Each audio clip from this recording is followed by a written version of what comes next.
nakakabwisit na maskarang to, gago. Literal na kahit umiyak ka, 'di ba? Dati nung nagla-live ako, umiyak ako kasi ang dami kong nakuwang pera. Ang daming binigay na gift ni Nurse Chu. Kaya ayun, hindi lang siya kita sa camera. Ayan o, 'di ba? Ang ganda niya na. 'Di ba? Pak na pak ang pilik mata ni Auntie. So, ayan na siya. Kahit umiyak ka, hindi yan matatanggal. Te. Gusto ko mag-eyeliner ng white sa ilalim ng mata. Wait lang. Sobrang tagal na ito. 26 minutes. Kakayanin nyo ba umabot hanggang dulo? Wala tong ano wala tong skip-skip. Wala tong ano-ano. O, diba ang gulo? O, ito gamit ko guys. Binila ko ni mama ng Lustrous kay Nadine Lustre na white eyeliner. Siguro expired na rin siya. So, good luck sa akin. Kasi sa mata to. Hindi ko alam kailan pa to eh. Mga makeup ko ba naman? Ito ang hirap alisin ng makeup pag nag-eyeliner sa baba ha. Sa waterline, ang hirap niya alisin. Pero ang ganda niya.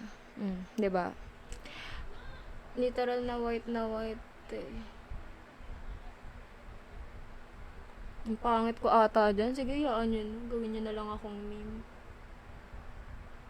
Ayan pa pala, i-insecure ako sa mukha ko. Ewan ko rin, paano ako nagkaroon ng lakas ng loob. Siguro hinayaan ko na lang din na kahit ganun. Hindi na siya bagay, no? Parang ang pangit. Iyaan mo na. So, ayun. Di ko rin ayun pala, yung streaming journey ko na wala. So, eto guys, kasi ako, gumawa ko ng, dati, naisipan kong gumawa ng CODM account. Since dark to, hindi dapat ako maggagantong blush on. Wait lang, hanapin ko. So, ito yung ginagamit kong blush on. Innisfree. So, 2019 pa to. Binili ko sa Singapore. So, expired na siya. Pero wala akong pakialam. So, ayan. Ang ganda nito eh.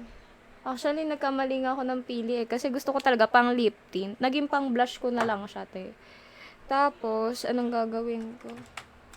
Ayan. So, dito natin siya ilalagay since dark yung makeup na. Dark yung concept. Dark yung concept. Baliw. Dito lang sa side na to. So, ayun nga. Gumawa ko ng CODM account ko before. Kasi wala lang. Ay, kaya ata ako gumawa kasi, di ba, nanonood nga ako mga stream kasi BR main talaga ako, guys. I mean, BR saka MP main ako, pero kasi more on BR na ako, simula nung nagustuhan ko yung BR. So, kaya ako nagustuhan yung BR, it's because of Poppy doon. So, lagi ako nanonood ng stream niya, pero hindi ako tumatagal. Kaya nga, every time na tumatagal ko sa stream ko, nagtataka ako, paano niya nakakaya yun. Kasi pag ako nanonood ng stream ng mga idol ko, hindi ako tumatagal talaga. So, with that, nakalaban ko kasi si Swala sa Alcatraz, 'di ba? Sabi ko sa inyo, Alcamain talaga ako before sa BR. Nakalaban ko siya doon, nagulat na lang ako. Pero hindi ako nag-stream snipe ha. Tapos nagulat ako, nakalaban ko siya. Kasi tanda ko yung ano niya yun, tawag dito. Tanda ko yung suot niyang character. Tapos nakalaban ko siya, nagulat ako, napatay ko siya. Tapos ayun, pinost ko siya. Tapos sabi niya, nice game. Di ayun, tuwang-tuwa si Ante. Kasi fan na fan nga ako ng NRX. Alam niya namang dream clan ko yan, di ba? Tapos, ay ano to, bobo. Lalagay tayo ng volumizing din sa baba since dark nga yung concept natin. Dark? Lagay ako na. So, ayun nga. Tapos hanggang sa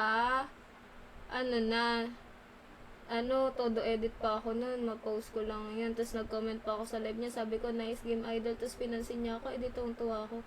So, ganun pala talaga, no, pag so, nadadama ko na kayo, every time na napapansin ko kayo, nadadama ko na yung feeling niyo, grabe, parang dati lang, nanonood lang ako ng mga stream sa FB, no, hindi ko akalain talaga na ako ay magiging isang streamer din. So, ayun nga, simula nun, parang natuwa na ako mag-post ng content sa TikTok. Actually, hindi ko nga alam na may live din sa TikTok eh. Wait lang ha.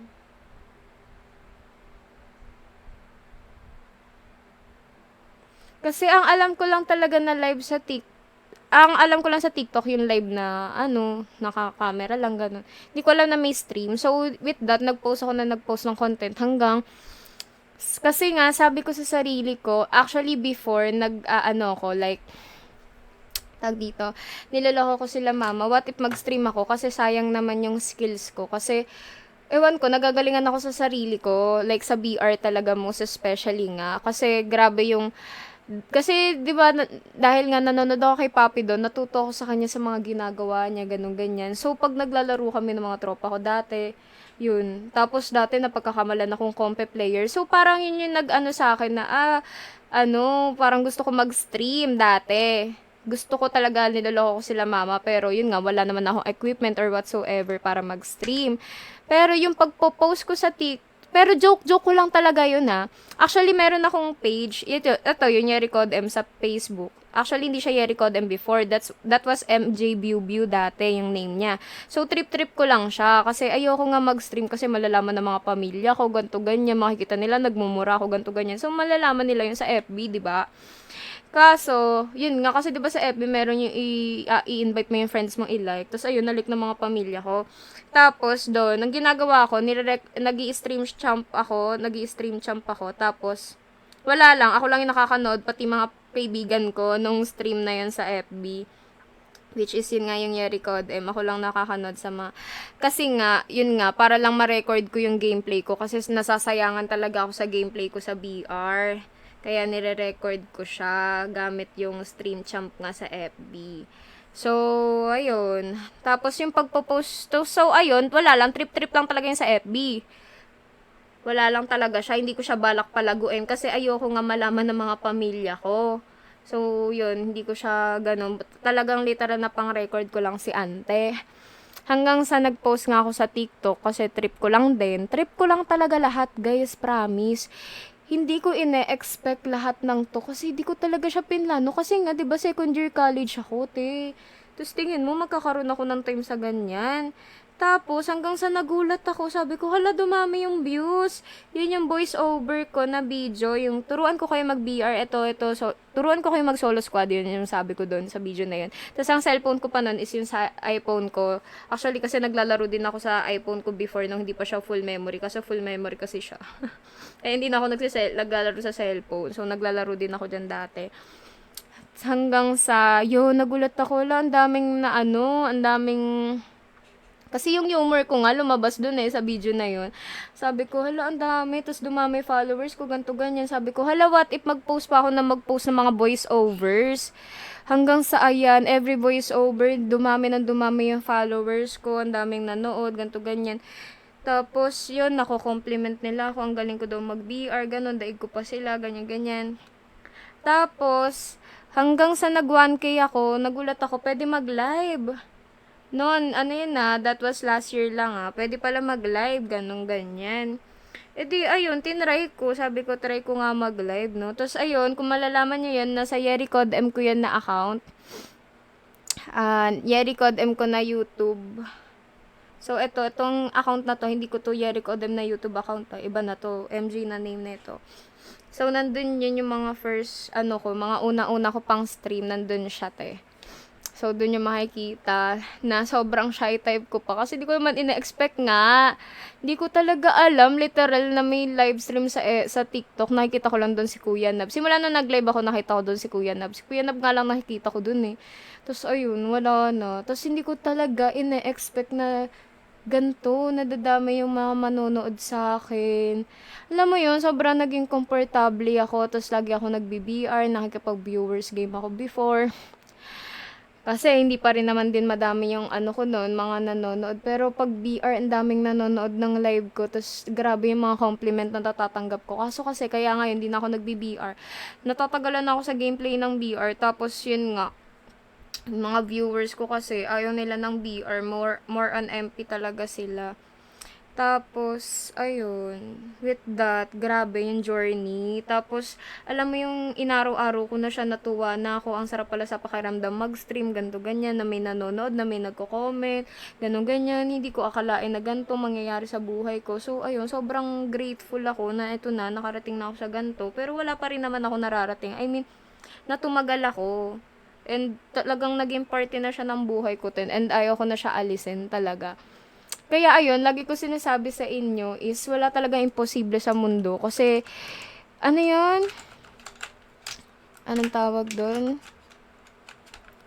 Alam mo yung madaming, may right term dun eh. Alam mo yung may plot twist talaga na ibibigay sa'yo si Lord na hindi mo inaasahan. Kasi para sa akin, ito yung biggest plot twist sa buhay ko. Kasi hindi ko talaga siya literal na inano. Hindi ko talaga siya, kumbaga dati, trip-trip ko lang. Hindi ko talaga inakala na magkakatotoo siya, te. 'Di ba? So, ito pa rin yung gamit ko, guys. Kaya, ayun. Tapos hindi ko inakala din na magugustuhan ako. Alam mo yung with all the hardships na naranasan ko before, ito pala yung kapalit. No, kasi 'di ba lagi ko naman sinasabi sa inyo na broken ako, na ganto ganyan ako. So ito pala yung binigay ni Lord. Sabi niya, "Ay sige, hindi na kita bibigyan ng jowa. Sige, mag-stream ka na lang." Tapos ayun, hindi ko akalain na madaming matutuwa sa akin, madaming makikilala ako pag naglalaro, idol kita, ganto ganyan. Alam mo yung up until now, and siguro hanggang mawala, hanggang ilang taon nang umabot, parang para sa akin, hindi pa rin siya, kapani-paniwala talagang pangyayari sa buhay ko. So, ayan, since panguha ko guys, talagang kailangan ko mag-work on sa contour. And nabash din ako sa contour ko kasi daw di maayos. Alam nyo guys, up until now, kahit araw-araw ko nagme-makeup, ganto ganyan, nag-i-struggle pa rin ako sa pag-contour ng ilong ko kasi pangunga ako. So, please understand it. Kasi mahirap mag-contour pag pango unless magaling ka talaga. Kasi naman ako hindi naman. Trip-trip ko lang naman itong mga pag-makeup na to. And nag-start ako mag-makeup elementary pa lang. Nagustuhan ko na siya kay Michelle D, Ann Klutz, May Layug. Talaga, dun ako natuto talaga mag-makeup. So, lipstick. So, gagamitin ko Coloret kasi yung mga dark kong lipstick. Wait. So, pagsasamahin ko tong Mara and Ocean. So, unahin ko yung Ocean. So, ayun guys. Saka yun nga, katulad ng mga, halimbawa, nagsasabi, Ate Yeri, plug mo naman yung ganto ko, stream ko, ganto ganyan, ganto ganyan. Hindi po ako nagdadamot, guys. Hindi po ako nagdadamot. Ang akin lang is, wag po kayong gagamit ng ibang tao para makilala ng iba. Kasi kagaya ko, pinaghirapan ko to. So, gusto ko, matuto din kayong maghirap. Hindi yung gagamitin, hindi naman, kasi yung iba kasi, pag sinabi ko to, sasabihin nila na, ang taas naman na tingin mo sa sarili mo, kala mo naman may naabot ka, ganito, ganyan. Hindi yun yung point ko. Ang point ko kasi is, sana maghirap din tayo. Kasi ito namang sa akin, yung journey ko naman, pinaghirapan ko rin to. And ito is unexpected talaga. So, ayun nga, sana wag nyo akong gamitin as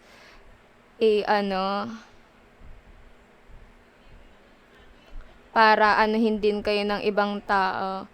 Kasi, yun nga, mas masarap sa feeling na lahat ng bagay na nakukuha mo is pinaghirapan mo talaga. Ang pangit, para sa akin, sobrang pangit nung gumamit ka ng iba para makuha mo yung mga bagay na gusto mo right now. 'Di ba? Tapos ayun nga, na-realize ko na what if yung live ko nga is hindi lang talaga siya pang ano-ano, ganyan-ganyan. Tapos ito pa pala. Ito naman is Mara. So ayun, diba, dark na siya. Ay, magpa-powder pa pala ako. So, ginagamit kong powder is itong Nichido. Expired na siya. Dalawa ganto ko. Pares atang expired. Kasi akala ko na wala yung isa kong ganto.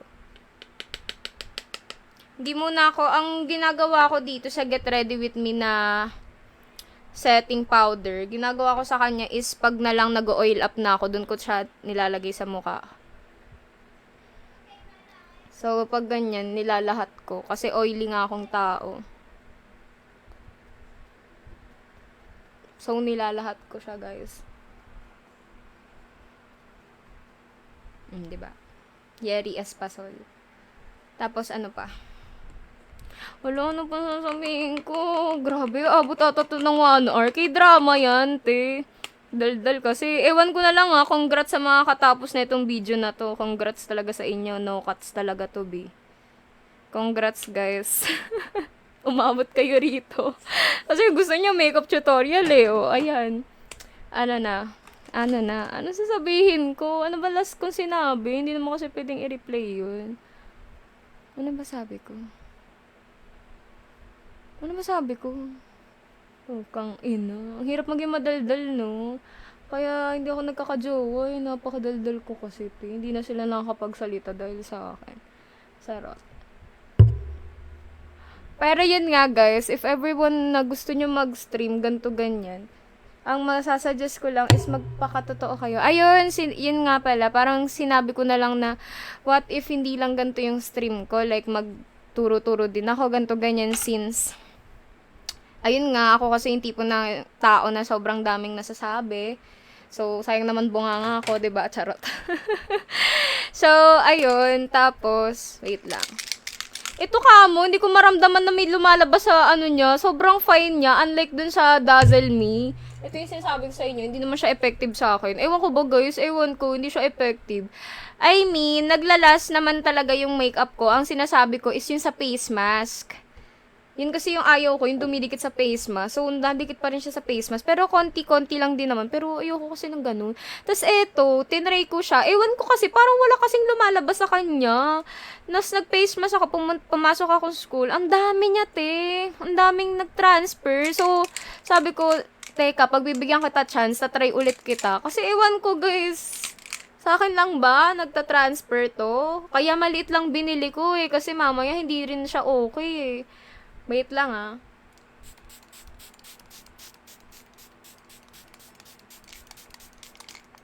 Alam mo yung kaya ko siya nilalapit sa mukha ko kasi wala talaga akong maramdaman. Sobrang pino niya, te. Eh dito, pag pinisik mo to, putang ina, para siyang ano eh. Wait lang ah. Papatuyin. Sige, ganyan na lang. Ano ba sinasabi ko? Wala, nakalimutan ko na naman. Feeling ko may sakit na ako. Nag-self-diagnose. So, this is the final look, guys. Ayusin muna natin ang buhok. So, gusto ko na ulit ng long hair. Ay, wait lang. Di pa pala tuyo. So, ayun. Ayun. So, ito pala, para sa mga bashers ko, no? Unang-una sa lahat, charot. Pero sobrang thank you talaga sa mga bashers ko ha. Kasi hindi ko talaga alam, hindi ko talaga inakala na dadating ako sa point na may mga mambabash sa akin, ganito ganyan, gagawa ng account para sa akin, di ba? Alam nyo, dati, nung ganyan, alam nyo na yung issue na nanlimos, ganito ganyan. Nung nag-arise siya ulit, 'di ba nawala na 'yon. Tapos nag-arise siya ulit, bumalik siya, nag-canon siya, charot. So, nung bumalik yung issue na 'yon, medyo parang na-down ako, ganto ganyan. Ano ba, hindi pa rin ba titigil? Parang alam mo 'yon, sawang-sawa ka na sa mga naririnig mo. Pero alam nyo, ano ba? Ano sabihin ko? Alam nyo, hindi nyo ako kilala. Alam mo yung mga nagko-comment, mga bata, ganto ganyan. Nakita nyo lang dun sa shark draw, nangihingi ako piso-piso, ganto ganyan. Hindi nyo alam, ganun yung bonding namin ng viewers ko. Kaya ito lang masasabi ko sa inyo ha, with every streamer na nakikita nyo, huwag kayong mangusga ng isang streamer or isang influencer na nakikita nyo, ganto ganyan, based sa isang video, okay? Kasi matatanggap ko na ibabash nyo ako lahat-lahat and whatsoever kung every live ko alam nyo yung nangyayari. Katulad ng sa trash talk, sasabihin, ang sama ng ugali mo, nanta-trash talk ka, ganto ganyan. Hindi naman ako yung nangunguna sa trash talk. Tinrash talk ako eh. Malamang lalaban ako, 'di ba? Kaya lagi ko sinasabi sa viewers ko, every time na tinatrash talk kayo, lumaban kayo. 'Di ba? Saka yung mga trash talk ko, halimbawa nagta-trash talk ako sa laro, ganto ganyan. Naka-off mic ako, te. Nagta-trash talk ako unless tinrash talk ako. Pero minsan, halimbawa nakalaro ko yung mga viewer ko, tinatrash talk ko sila kasi viewer ko nga eh, alam nila na ganun ako, 'di ba? Kaya nga every time na ganun, sinasabi ko, "Uy, na-offend ba kayo?" Ganto ganyan sabi. "Ay, hindi, Ate Yeri, ikaw na 'yan eh." Kaya nagtataka ako, gusto-gusto pa rin binumura, ganto ganyan. So, ayun lang, masasabi ko. Tapos, yun, sasabihin, palamura ka, masama ugali mo, ganto ganyan. Yung palamura expression yun, ha? Ang masama, minura ko kayo nang wala kayong ginagawa. Pero kasi ako, halimbawa, nagugulat ako, namamatay ako, ay, putang ina. Alam mo yung, wala na talaga, reaction ko na talaga yan. Ewan ko ba, bakit yun yung pinagbabasehan nyo, no, ng pag-uugali ng isang tao. Marinig nyo yung babae nagmumura, sasabihin nyo masama ugali. Pero pag lalaki ang gumawa, okay lang, cool lang. 'Di ba? Tigil nyo na yung double standard nyo, ha? Pag lalaking nag-i-stream, nagmura, okay lang sa inyo. Pero pag babae, sasabihan nyo, uy, may nanonood na bata, ganto ganyan. Ayan pa pala isang, ay, mahaba na yung bangs ko. Yung ng ganyang bangs, mahaba na. So, ayun pa pala, sasabihin nyo, ganto ganyan, may nanonood na bata. Guys, hindi na po kasalanan ng mga content creator na nanonood yung mga batang yan, ha? Hindi na po namin kasalanan yan. Kasalanan yan ng mga magulang nila kasi hinahayaan sila mag-TikTok. Wag na wag nyo isisisi sa amin yan. TikTok or FB or kahit anong social media, wag nyo isisisi sa amin. Nasa guidance yan ng magulang, okay? Ha, kasi sa lahat ng social media, kung ano-ano talaga makikita mo dyan, wala talagang pahintulot kung ano makita mo. Kaya, hindi namin kasalanan, tama, nakakahusga sa aming lahat. At hindi porkit palamura, masama na yung ugali. Hindi porkit trash talker, ganto ganyan, masama ugali, ha. Hindi nyo ako kilala sa totoong buhay, sa, like, ganun. Nakikita nyo lang yung live ko. Pero sa in reality ba, alam nyo. Oo, inaamin ko, pala sagot talaga ako sa magulang ko. Doon kami nag-aaway. Kasi pala sagot talaga ako, te. Tapos, ano? Oo, wait lang. Matatapos na ako. Lakad, close mo yung door. O, katulad niyan. Sa kapatid ko. Nagagalit din ako dyan. Kasi, nakaubos talaga ng pasensya mga bata, te.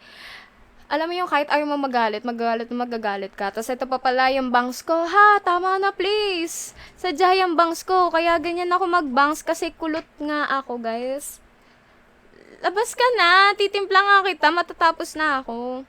Kaya ganyan ako mag-bangs. Kulot po ako. So, pag yung bangs ko humaba na, kumukulot na yan, hindi na siya okay. Ayan, katulad niya, medyo mahaba na siya. Hindi na siya umu-okay para sa akin. Ayan, no. Yung may pag ganun na siya. Kaya ganyan yung bangs ko. And since high school ako, nagbabangs na talaga ako ng ganyan. Kaso, pag nasa school, hinahide ko siya, ginaganon ko siya. Kasi nga, syempre, alam mo na, 'di ba, nung high school, wala pa naman akong ganong ka-confidence, no?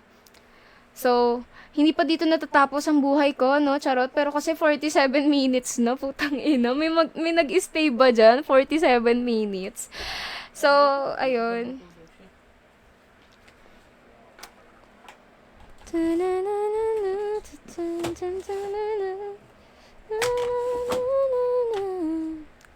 Nandito ka na naman.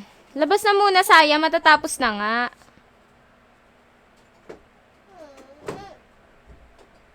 Close mo yung door. So, ayun nga guys, ang dami-dami kong sinabi, sana natandaan nyo lahat lang yun kasi pagod na ako mag-explain sa'yo, palagi na lang kayo nagtatanong sa live ko pa ulit-ulit na lang yung mga tanong nyo, kaya nga gumawa ko ng video na to para matapos na lahat ng mga tanong nyo sa buhay.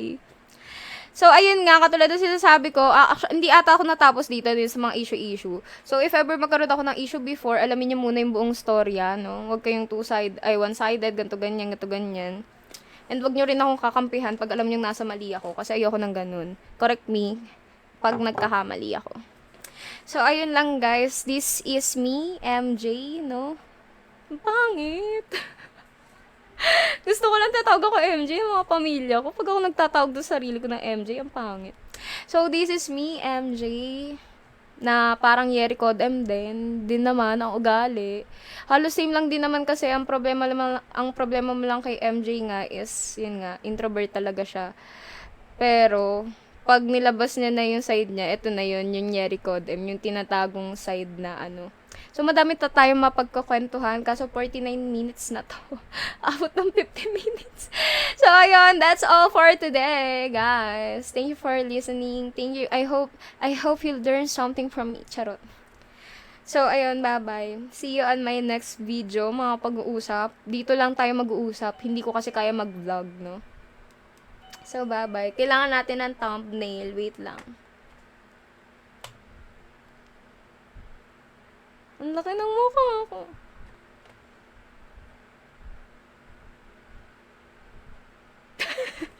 Bye-bye! Magla-live na ako!